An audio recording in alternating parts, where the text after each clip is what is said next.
어느덧 8월이 가고 9월을 맞이하네요. 작년과 달리 올해 여름 파종은 역대급으로 고난의 과정이었습니다. 그럼에도 불구하고 여름 파종한 꽃씨들은 나름 잘 발아하였고 이제부터 생장에 적당한 기운이 이어질 테니 쑥쑥 자라겠죠. 텃밭에서 배추와 무가 잘 자리 잡은 것처럼 정원에서는 내년을 꿈꾸는 화초들을 위한 가을 파종이 기다리고 있네요. 8월 말부터 11월까지 이어지는 파종은 가을 파종이라 하는데요. 가을 파종을 위한 씨앗 마련과 구입에 조금이라도 도움이 되셨으면 하는 마음을 담아 작년 꽃씨 파종 경험을 총정리해 볼게요. 오늘 제가 정리한 꽃씨들은 다년생 화초들로만 모아보았습니다.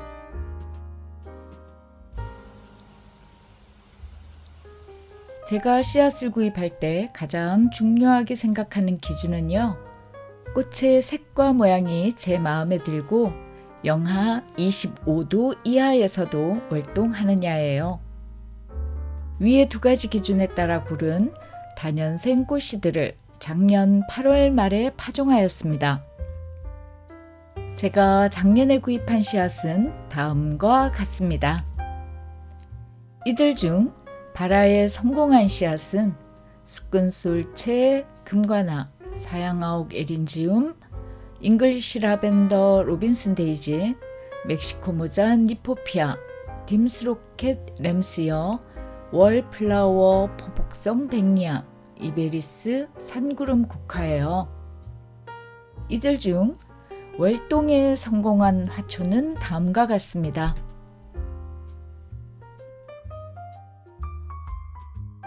발아 잘하고 월동까지 자란 씨앗들 중 장마와 폭염을 이겨내지 못한 게 이베리스와 산구름 국화이고요.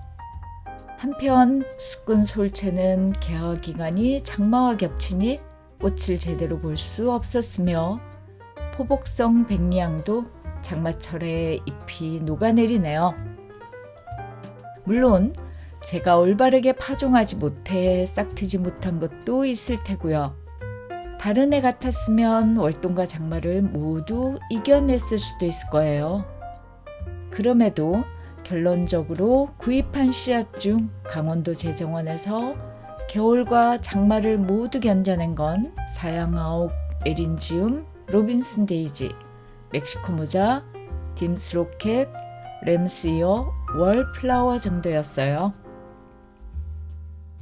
씨앗을 구입해서 파종하게 되면 특히 다년생 화초의 경우는 씨앗의 개수가 넉넉하지 않은 데다 발아율까지 고려하면 다음 해 정원이 바로 풍성해지는 건 아니죠.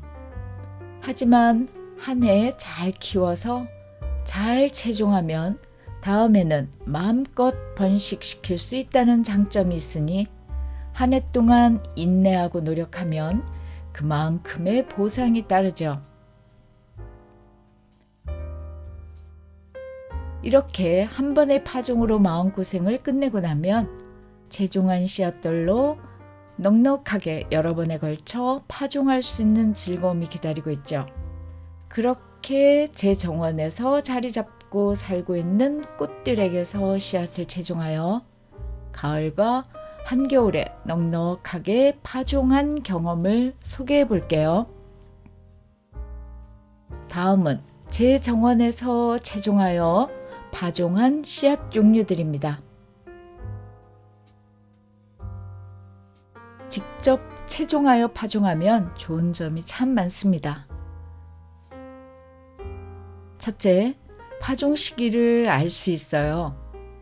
파종 시기를 일일이 검색하지 않아도 되죠. 채종한 즉시 또는 충분하게 말린 후 파종하면 되거든요. 메발토 발미꽃, 민들레 솜나물, 쥐오준 풀무스카리, 차이브 페랭이, 금낭어 샤스타데이지, 금계국 수끈사루비아, 사계페랭이, 디기탈리스, 우단동자 등은 여름쯤에 채종하니 여름 파종하면 되고요. 이들의 여름 파종을 놓쳤다면 이제부터 가을 파종하셔도 되어요. 붓꽃, 작약, 범부채, 리아트리스, 사양토플, 기린초, 무릇 등은 늦어도 9월이면 채종하니 9월 또는 10월에 가을 파종하면 되고요.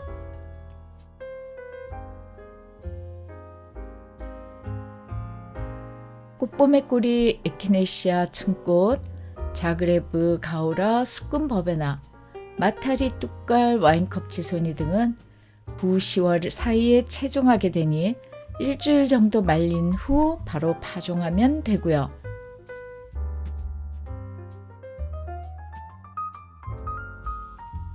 용담, 삼부추, 추명국, 맹문동 등은 10월에서 11월에 채종하게 되니 늦가을 파종 또는 겨울 파종하면 됩니다.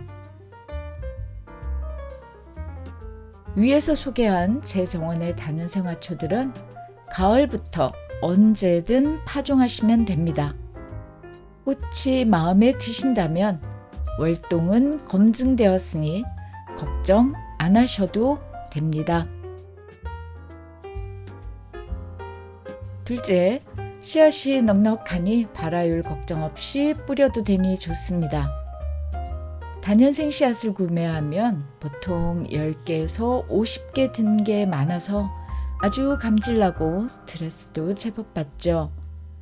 그러나 정원에서 채종한 씨앗은 한 포기에 최소한 수백 개가 연글어 발화율에 대한 걱정이 없어요.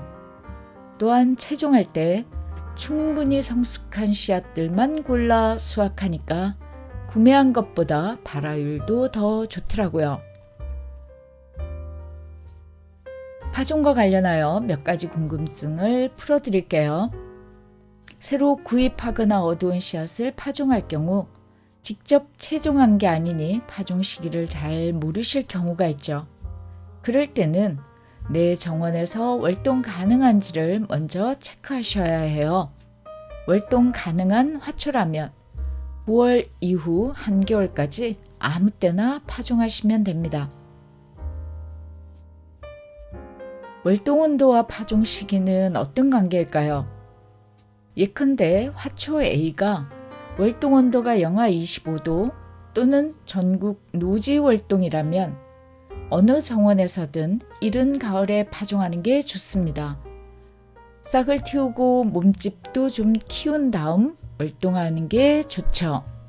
식물의 생장이 활발하게 일어나는 기온은 하루 평균 기온이 15도에서 25도인데요.